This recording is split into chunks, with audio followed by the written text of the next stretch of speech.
Muazzam özelliklere sahip 10 sıra dışı hayvan. Ölümsüz deniz anası.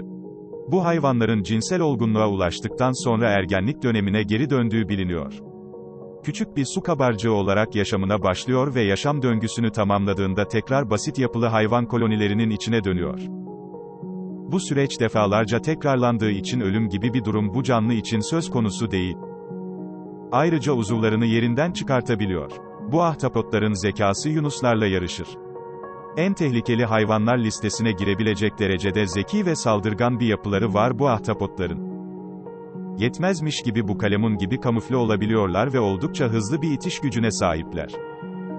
Yapılan araştırmalar, labirentlerden kolayca çıkabildiklerini veya yapboz yapabildiklerini gösteriyor. Karmaşık kilitleri açabildikleri için kapatıldıkları yerlerden çıkabiliyorlar.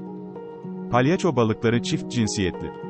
Kayıp Balık Nemo filminden aşina olduğumuz bu balıklar, dişi olarak gelişip sonrasında erkeğe dönüşüyorlar. Dişi oldukları dönemde bulundukları kolonide yavru erkek sayısı az olduğu için yetişkin bir erkekle çiftleşiyorlar. Eğer bu dişinin görünüşü değişir veya koloniden ayrılırsa, çiftleştiği erkek partnerinin cinsiyeti değişerek dişi haline geliyor. Bu kurbağalar soğukla baş edemeyince kendini donduruyor.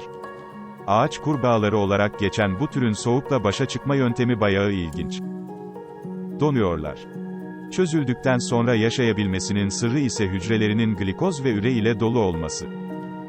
Yaprakların altına kazdığı çukurda soğuk havayı bekliyor ve yeterli derecede soğuk havaya maruz kaldığında önce derisi daha sonra kanı donuyor. Baharda ise çözülerek hayatına devam ediyor. Bu böcek, ağırlığının 150 katı kadarını taşıyabiliyor. 16 santimetreye kadar ulaşan boyları ile dünyanın en büyük 3. böceği olan Herkül böceği, larvada kalma süresi diğer türlere göre uzun olduğu için fazla gelişiyor.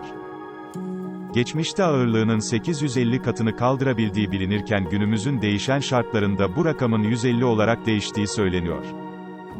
Ancak genellikle sakin bir yapıya sahipler. Sadece çiftleşme dönemlerinde diğer erkek Herkül böcekleriyle mücadele ediyorlar. Bu ürkütücü bakışlar cadı maki maymununa inanılmaz güçlü bir gece görüşü sağlıyor. Sadece etle beslenen ve genellikle geceleri iş başında olan bu ürkütücü maymun türü, uzun kollara ve görüldüğü üzere oldukça iri gözlere sahip.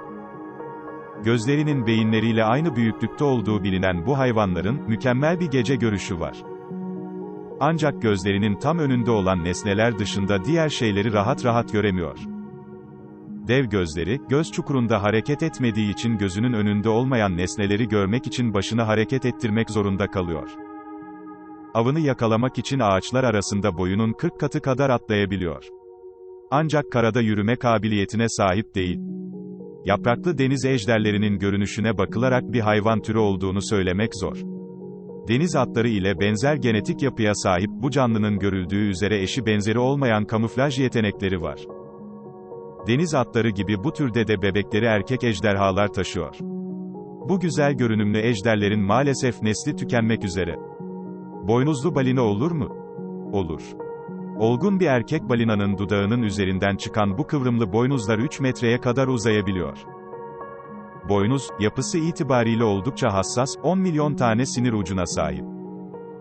Bu balina türünün sadece 2 dişi olmasına rağmen bunun herhangi bir eksikliğini hissetmiyor. Boynuzun işlevi hakkında kesin bir yargıya henüz varılamamış olsa da 3 teori var. Bunlardan ilki boynuzunu silah olarak kullandığı yönündeyken bir diğeri navigasyon gibi kullandıkları yönünde.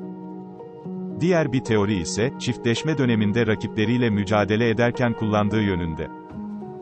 Firavun farelerinin takım ruhu var. Aileleriyle veya arkadaşlarıyla birlikte yaşayan bu fare türünün kendi aralarında oluşturdukları inanılmaz güçlü bir iletişim sistemleri var. Avlanırken yüksek ses çıkararak ya da hırlayarak iletişim kuruyorlar. Birbirlerini olası tehditlere karşı uyarmak için 6 farklı sistem kullanıyorlar. Çölde yaşamaları sebebiyle akrep saldırılarına karşı gelişmiş bir bağışıklık sistemine sahipler. Tehlike anında zehir saçan hayvan. Ördek gagasına sahip erkek ornitrenkler, herhangi bir tehlike durumunda arka ayaklarından zehir salgılıyor. Bir insanı öldürebilecek güçte olmasa da bu zehrin inanılmaz bir acıya ve şişliğe sebep olduğu biliniyor. Özellikle çiftleşme dönemlerinde kızgın olan ornitrenklerin arkasında durmasanız iyi olur.